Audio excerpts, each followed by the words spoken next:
All right, Alexander, let's do an update in the UK. We are making this video on Friday, so I'm not sure when it'll go up, when it will be published, but today there was a by-election in the UK. You've got some insight there. And Sunak. Sunak is not doing well at all. Things are going from bad to worse to even worse. And I have to tell you, I listened to his speeches and I listened to I'm reading his statements, and he has no direction. He really doesn't have any direction, it seems, and he's very crafty with his wording of things. So to be ambiguous, he's not decisive, he's not purposeful, he doesn't have a plan. That's what I'm getting from Sunak.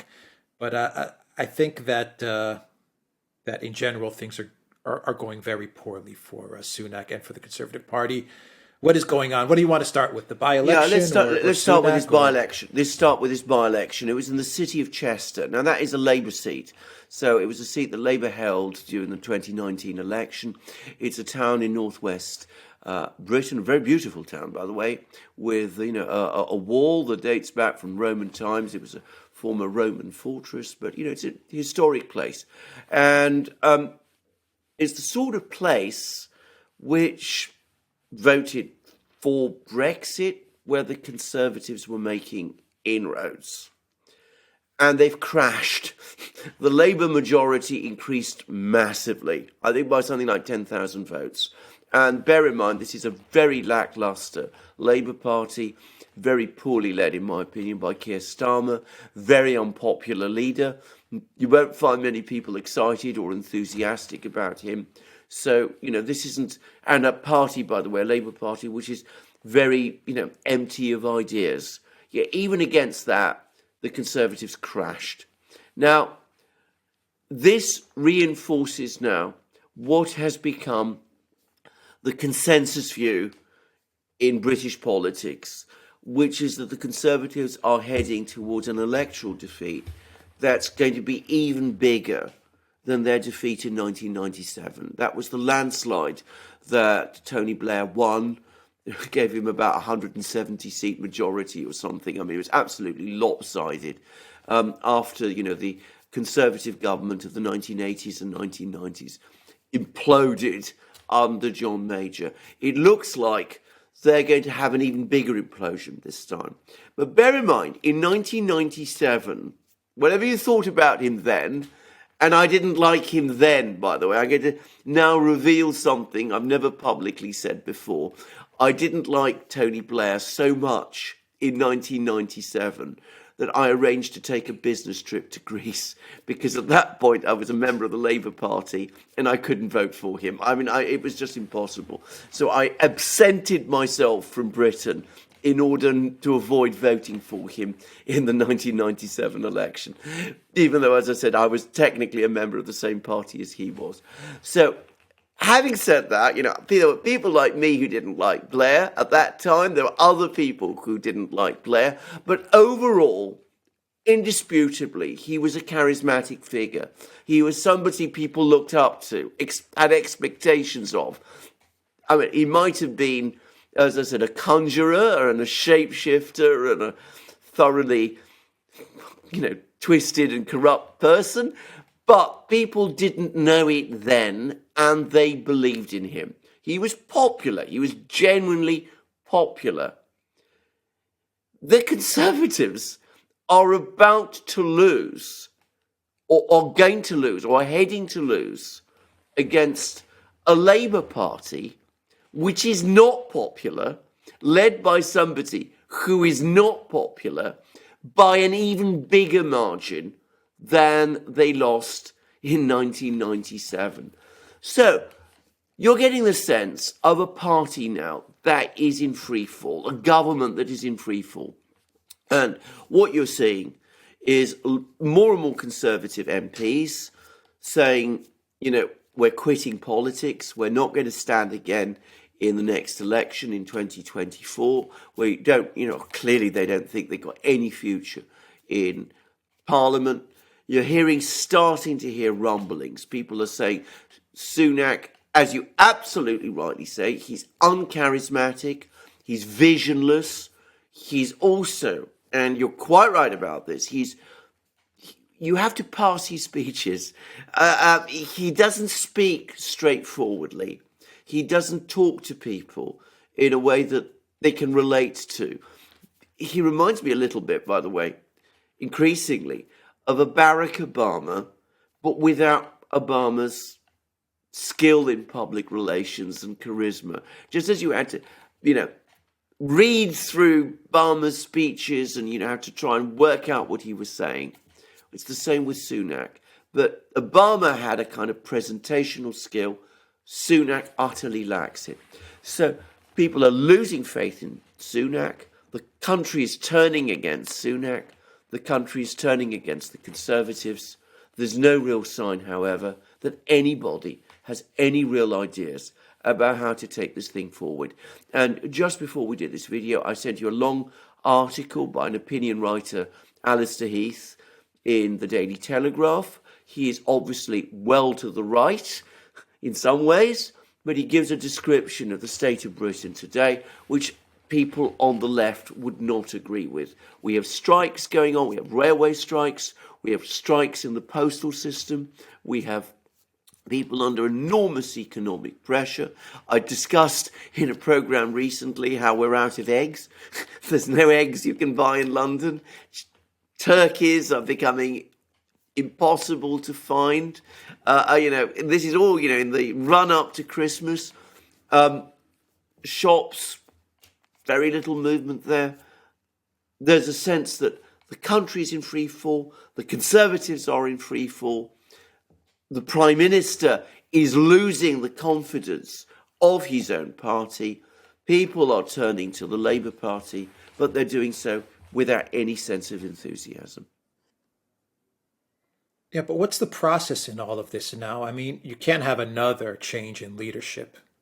Well, you'd be 10 Downing surprised. Street. I mean, you've gone through 3 You'd prime be ministers. surprised. I mean, You'd be okay, surprised. well, maybe There's you apparently, there's apparently, I mean, this is a sign of how desperate things are becoming. But there is apparently now talk amongst the Conservative backbenches that maybe picking Sunak was a mistake after all, and maybe they should try and find someone else. Not obvious who that other else is going to be, but there,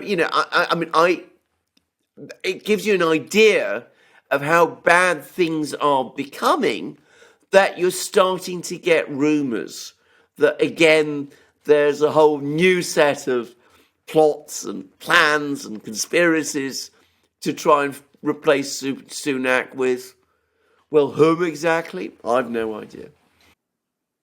well, can't they just call snap elections and just eat the loss? I mean, you're going to get pummeled. Eat it. Call snap elections.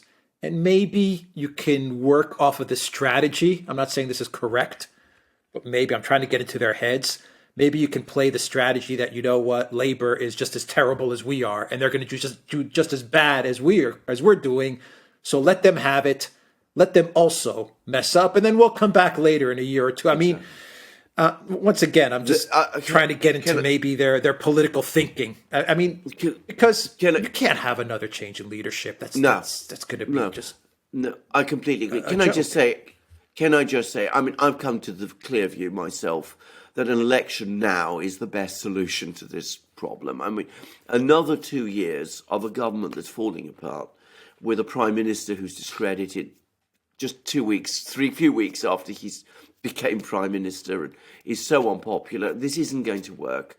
I mean, Britain is in a terrible way, and it's going from bad to worse. Hold that election now. If we're going to have Labour, if we're going to have Keir Starmer, let them come in now. Let them do whatever they can do. Maybe it won't be very good. Maybe it will be even worse.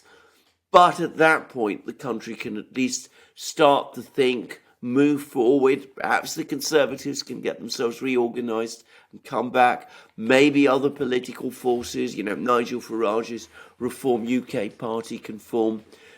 Better do it now than prolong this thing for another 2 years. But they're all politicians, so they want to cling on. And, they say to themselves, this is the other thing about politics today. Once upon a time, people who went into politics, in the 60s, for example. I mean, the only income they took from being politicians was their governmental parliamentary salary. Now they get funding from all kinds of things. They get resources as from the lobbyists and all that kind of thing. So this is not something that they want to give up. And so they're going to cling on for as long as they can.